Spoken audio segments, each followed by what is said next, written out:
Okay, moving on to the last and final segment of today's show. As you guys know, I just did the draft recap for the AFC West, and what I've been doing over the last couple episodes of the Zach Kroll Sports Podcast is after the draft recap, I kind of take a deep dive into all four teams in that division and give you guys my early expectations for what each team should be next year. So let's start with the AFC West, and we'll go in the same order we did for the draft deep dive. So we'll start off with the Las Vegas Raiders, and when you look at this Raider team, there are a bunch of possible storylines that really do stand out. To start, this is going to be the first season in Vegas, and it's going to be very weird watching a Raider home game from a place that does not have, the full black hole experience and is not the Oakland Coliseum. But in terms of actual football, I'm not taking the Raiders seriously as a legit team that could contend and, go far unless they get their franchise quarterback. And I think really the more I look at this team, next year, if they could get their quarterback, whether it's Trevor Lawrence or Justin Fields, is when the Raiders are really going to excel. And I think that's my first prediction,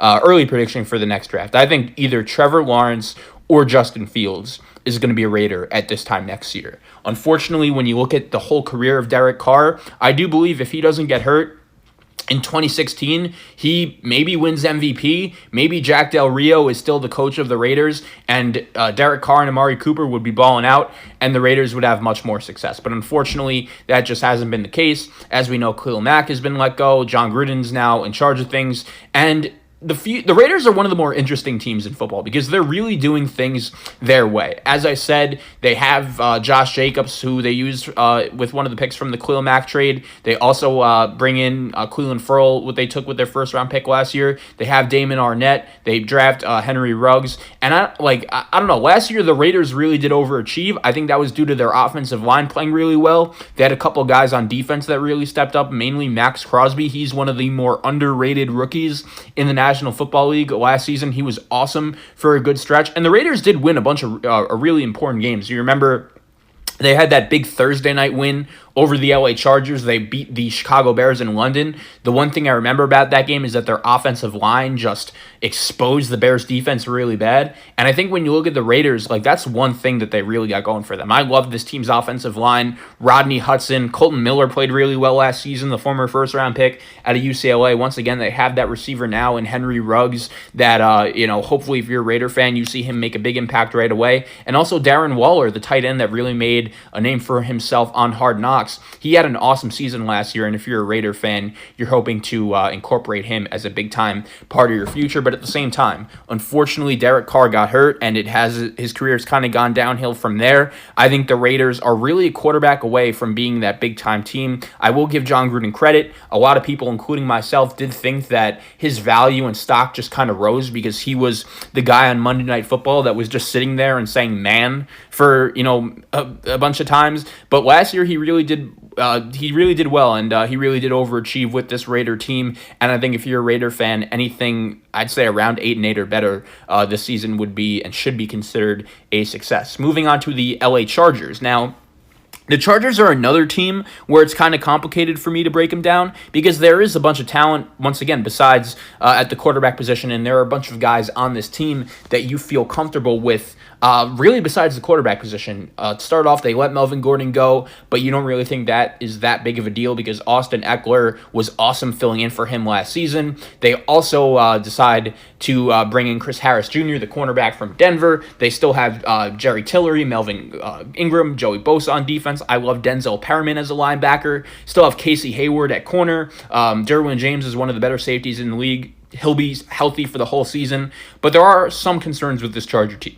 Number one, offensive line. They do decide to bring in Trey Turner and deal Russell Okung. They also signed Brian Bulaga from the Green Bay Packers, which was a really good move, which will hopefully help protect the quarterback. But at the same time, what is Tyrod Taylor's ceiling? If Justin Herbert plays, what is his ceiling? And is their ceiling going to be able to win games with this Charger team? That is ultimately the question, because they have the weapons, they hopefully have the offensive line play, they hopefully have the defense, and all the Chargers really need to do is just execute, and they should hopefully be able to win.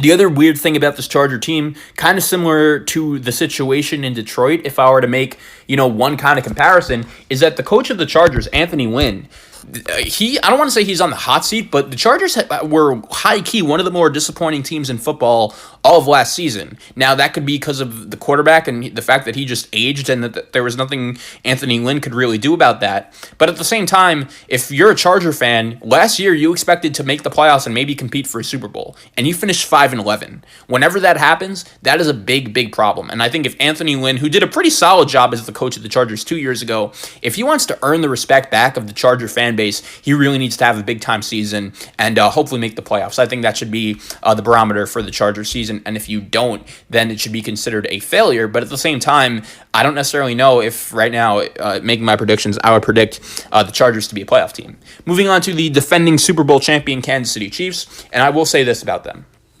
If the Kansas City Chiefs don't win the AFC West, I'd be pretty shocked because one simple question, answer this for me. Besides the Kansas City Chiefs, so out of the Raiders, the Chargers, and the Broncos, who we're going to be talking about next, who has the best quarterback situation in the AFC West? It's not the Raiders. I guess you would say the Chargers, but we haven't seen Justin Herbert play professional snap in the National Football League. And for the Broncos, if you don't make the playoffs this season, then you're really not going to be happy with Drew Lock considering what you did to really surround him with talent. So with all those factors being considered, the Kansas City Chiefs are in a really good spot right now. Not only do they have Patrick Mahomes to be their starting quarterback, the face of the NFL and the superstar quarterback, they bring in Edwards-Helaire with the draft and they have Damian Williams, so they're good at running back. Find a receiver, have Tyreek Hill, one of the 3 or 4 best wide receivers in football, and he's going to be on the team for a long time.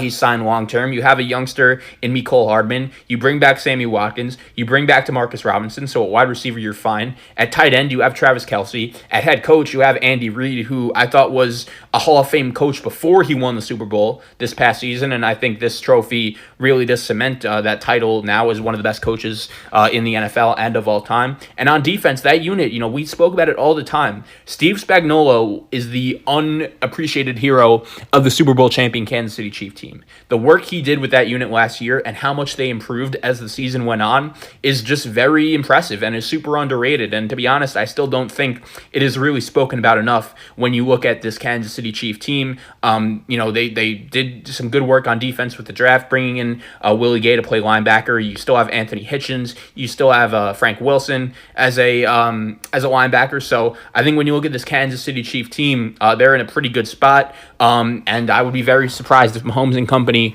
doesn't win the AFC West. And then Denver, I really like, I've been saying it the whole offseason, what this Bronco team has done, but the thing is they need to execute it now. And now that the pressure's on, they're really going to have to get the job done. To start off, most Bronco fans weren't really thrilled with the coaching job that Vic Fangio did last season. They know Fangio was the defensive coordinator that came from Chicago, and most Bronco fans were like, okay, this guy came from Chicago, where their defense was great. We have Von Miller, we have Bradley Chubb, we have Chris Harris, we had Aqib Talib, or not Aqib Talib, but they had Chris Harris, they had Justin Simmons, they had a really solid defense, and unfortunately last season in year 1 for Vic Fangio, the Broncos defense really didn't start performing until very late in the season, and by the time they did start performing and playing well, the Broncos were really out of the playoff picture. But at the same time, they did really find their groove towards the back end of the season, and as did Drew Lock, their quarterback, as Denver finished the season 4-1, including a big-time rout of the defending AFC South champion Houston Texans in Houston. And I remember after watching that game, for the first time, I was like, all right, this Denver Bronco team could actually be pretty solid when you look at how they could possibly do next season. We love Von Miller, we love Bradley Chubb, and they could really run the ball also. I think the acquisition of Melvin Gordon to pair him along with Phillip Lindsay and hopefully really create a good, solid running game for this Denver Bronco team could really help their cause. As we said about Jerry Jeudy, I think he's a very dynamic wide receiver. You pair him with Courtland Sutton, and I'm telling you, this kid Courtland Sutton is awesome, and he's a big-time wide receiver and could be a big-time target in Denver. Noah Fant as well. John Elway has done a nice job really just surrounding Drew Lock with the most weapons as possible in order to hopefully cement more success for the Denver Broncos. As we said, we like their defense. They decided to bring in A.J. Boye from a trade. They decided to bring in Jarrell Casey from a trade. And I think right now, if I were to pick the teams that are likely to be in the playoffs as a wild card spot, Denver would probably be on the top of the list. But at the same time, they just need, they need to confirm their quarterback play. And they need to know that, okay, last season was not a fluke. 5 games last season was not a mirage. Drew Lock is really good enough to be our guy, and hopefully in Denver he'll succeed. So the Broncos, the Chargers, and the Raiders, it's going to be a very interesting race to see how all 3 of those teams fare in the AFC West, along with the defending Super Bowl champions.